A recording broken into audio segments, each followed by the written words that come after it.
lovies. Morah Lora misses you so much. I hope you're having a good morning. Today is April 2nd. Today, if yesterday was good job, Wednesday, then today is good job, Thursday. So today is Thursday, April 2nd, 2020. Weather watcher lovies, please tell me the weather, tell me the weather. Weather watcher lovies, please tell me the weather. What's the weather like? Is it a lion day? Is it a lamb day? I don't know. You tell me. All right. We are still learning about Passover. Let's go over it. Who was the baby that was put in the basket? Do you remember? Good job, Moses. Very good, Moses. What does Moses mean? To pull out of the water. Good job. Very good. And he saved the Jewish people out of Egypt, right? He took the Jewish people out of Egypt along with God's help, of course. God took us out of Egypt in 4 different ways. Do you remember how? He released us. He saved us. He liberated us, meaning made us free, and he took us. Some people say he literally took us, just like an eagle takes their babies, right? He took us. Very good, and that's why we drink. How many cups of wine or grape juice on the Seder, at the Seder? Good job, 4, for the 4 different ways that God saved us and took us out of Egypt. Very good. Let's go over some of the steps. Do you remember how many steps there are at the Seder? Good job, 14. Let's go over it. Before I do that, let's sing it. Morah Lora likes to sing it.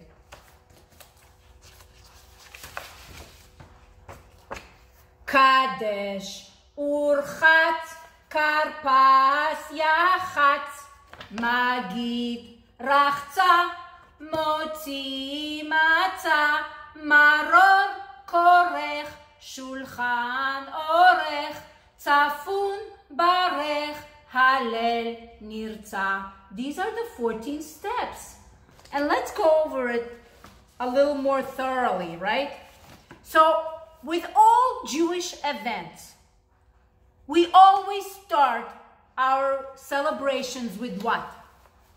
A kiddush. You see the man is making a blessing over the wine. A kiddush. Kadesh. The second one is we always wash our hands before we eat. Good job, before we eat. Then we eat how many vegetables, guys? Good job, 2. And what do we dip them in? Very good. Into salt water to remind us of the Jewish people's tears. Good job. Then we break the middle matzah in half. What is 1/2 called? Afikomen. Good job. Do you remember why afikomen is hidden? Who was hidden in the basket? Moses. Very good, Moses. And that's why we hide the afikomen. And what does afikomen mean, guys? Good job, dessert. The next one is we tell the story of Passover, Magid, Haggadah. We read a book called Haggadah. The next one, we wash our hands because we're about to eat. So we wash our hands again. We always wash our hands before we eat. Then we eat matzah. There are 3 very important things to do on Passover. We eat matzah, we eat maror, the bitter herbs, and we tell the story of slavery. Look, Morah Lora has something very special to show you. Do you know what this is? This is a horseradish. It's a root. We grate it. Of course, it's not clean. Morah Lora needs to clean it and grate it, make it into tiny little pieces. And that's the maror. That's the bitter herbs to remind us of the Jewish people's lives in Egypt was very bitter. All right, the next one is the bitter herbs. Look, it looks just like what Morah Lora just showed you, right? It looks similar. So we eat the bitter herbs, the maror. Then we make a sandwich for a very special Rabbi, Hillel, who made a sandwich with matzah, charoset, and maror. Then we eat our meal. And this time, you don't have to follow any steps or order. You can eat whatever you want when you want it. Then we eat the afikomen, right? Look, the afikomen is hidden in the cabinet. We eat the afikomen, which is dessert. We eat the afikomen. Then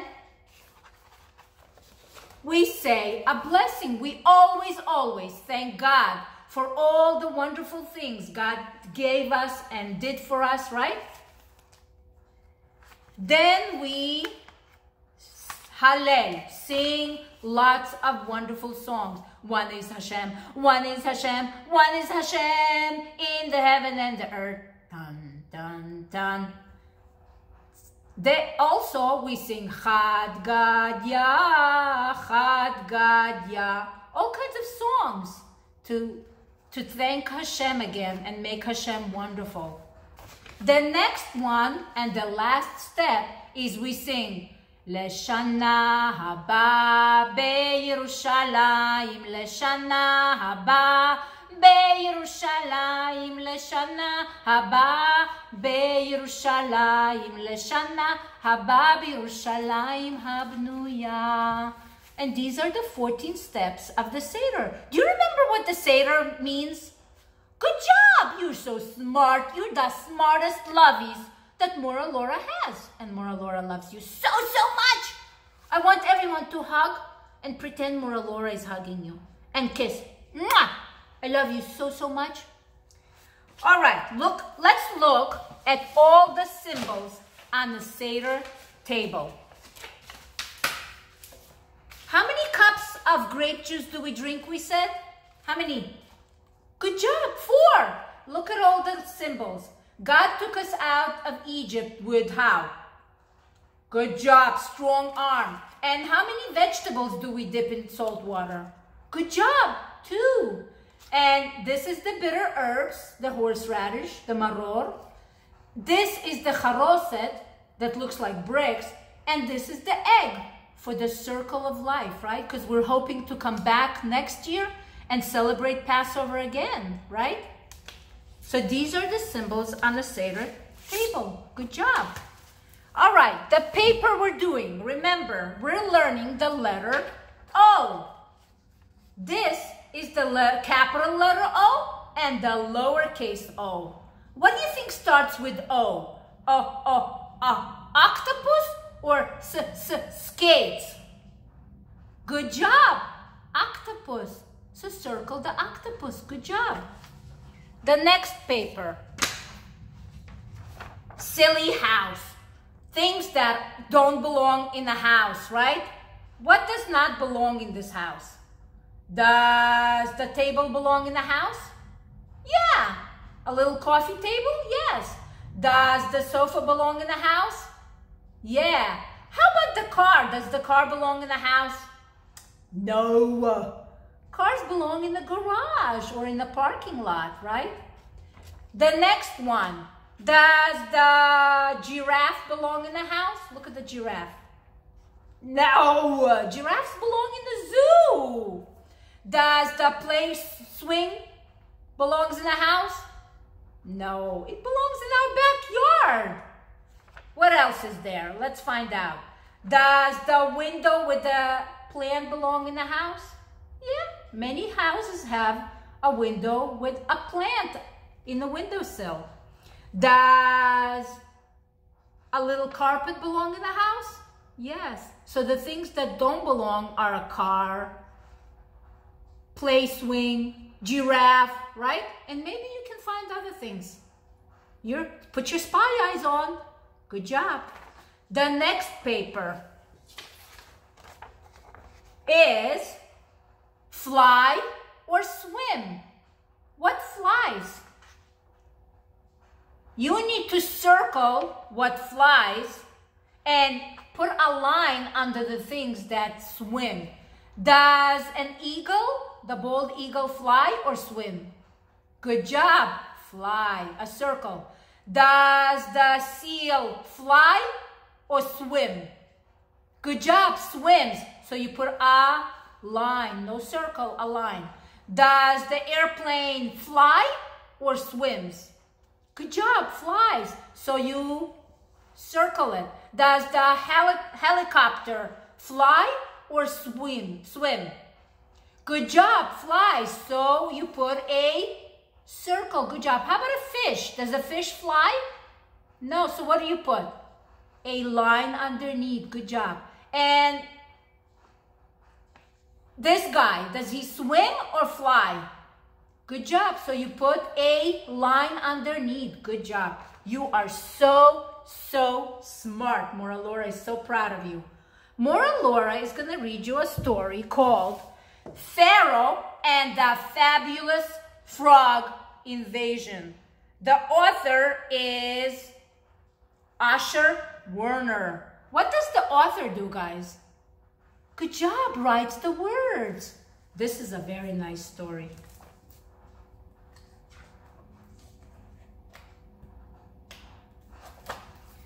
The children of Israel were slaves long ago to the nasty king of Egypt, who was known as Pharaoh. But Hashem set them free with a hand oh so strong, with wonders and miracles and happy frog song.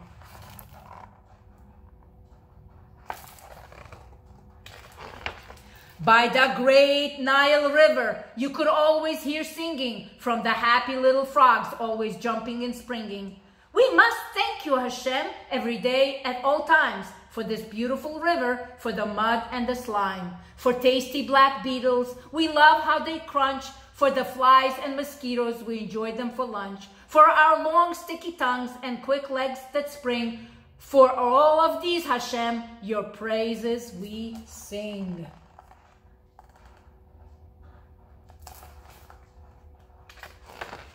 But the evil Egyptians and Pharaoh their king had a very different song that they would all sing.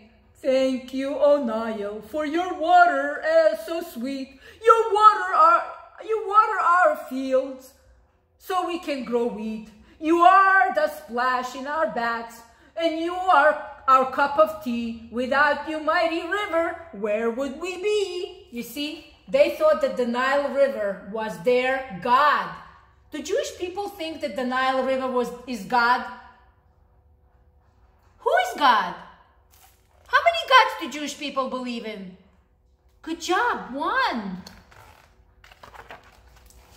Early one morning, Pharaoh came to the Nile to stroll on the banks of his river a while. Little did they know that tiny frog eyes were watching him when he stopped in surprise.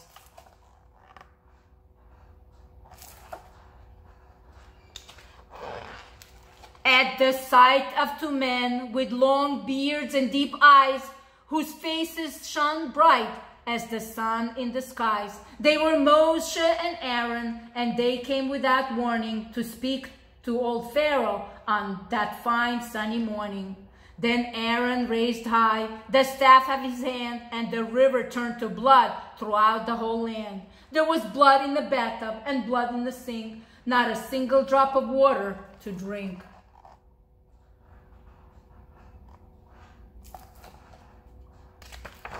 Now the fun-loving frogs had a new song to sing. For the thirsty Egyptians and Pharaoh their king, the river is nothing. Do you all know? Hashem is the boss.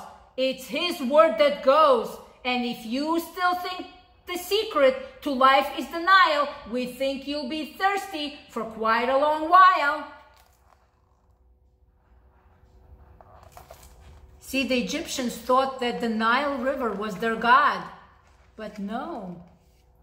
But that stubborn Pharaoh refused to give up. His magicians took some water in a cup and turned it to blood with a wink and a flick. You see, Pharaoh said, it's all just a trick. So Aaron once again raised the staff in his hand, and the Nile started bubbling as the shudder shook the land.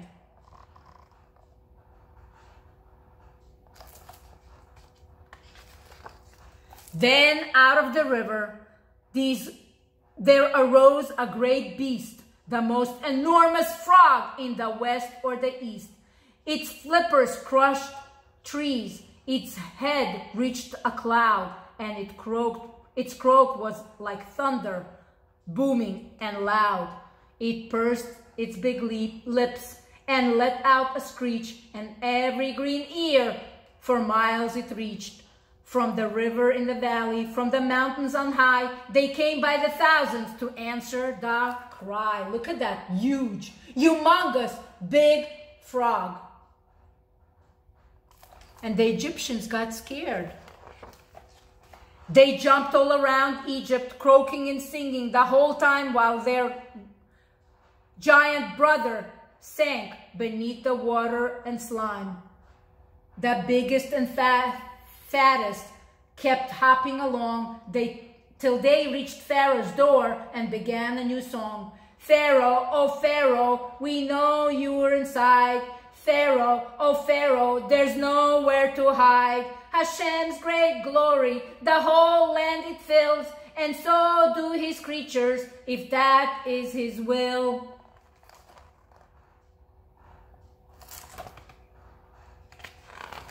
Pharaoh was asleep, his cap on his head, when the frogs burst in and hopped in his bed.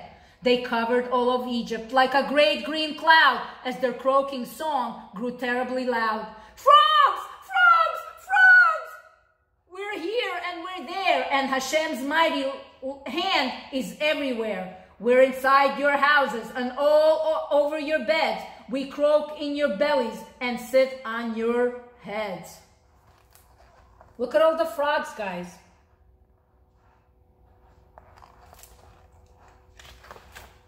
Then the brave frogs did something you might think they wouldn't. They hopped into the ovens. No, don't say they couldn't.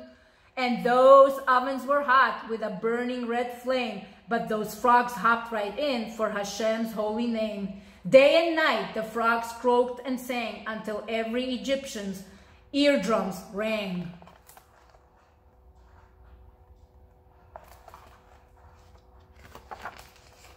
Finally, Pharaoh could take it no more. I want them all out of the front door, out of my bed and off of my head. I want them all out, alive or dead. Moshe, please pray to Hashem and take them from me. Then all of his people I will allow to go free. So Moshe went to Hashem to pray, and all was quiet the very next day. The frogs lay lifeless all over the ground. No croaking, no singing, not one little sound. But if you perked up your ears and listened really well, you could still hear their song, but from where? Pray, tell. Then out of the oven popped one little hopper, then popped two more, and here is the topper.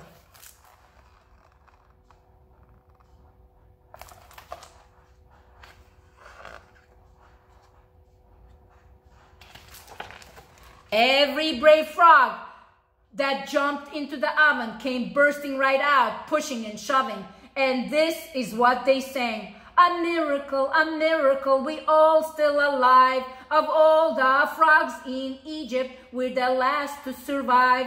Only Hashem could do such a wonderful thing. He's our beloved Master and King. See, even the frogs sang a song of praise to God, to thank God for everything. So they all hopped back to their home in the Nile, dancing and croaking and singing the whole while. But as soon as they left, that mean old Pharaoh went back on his word, much to his own sorrow, because Hashem was not waiting for Pharaoh, you see. If he wanted, in a moment, he could have set the Jews free. But he had 8 more plagues, punishments, to bring to the land to deliver his justice and show how his great hand.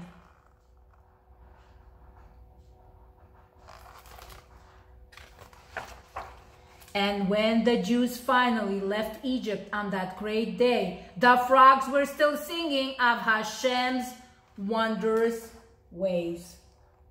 You see, it's always important to thank God for all the good things we have in our lives. And Morah Lora is very thankful and loves her lovies. I love you so much and miss you so much. I want all your mommies and daddies to give you a hug and a kiss and tell, so you should know that it's from Morah Lora. Because Morah Lora loves you so much and I miss you so much. You be good listeners, okay? And do good things and be kind to each other. No shoving, no pushing. Share and be nice.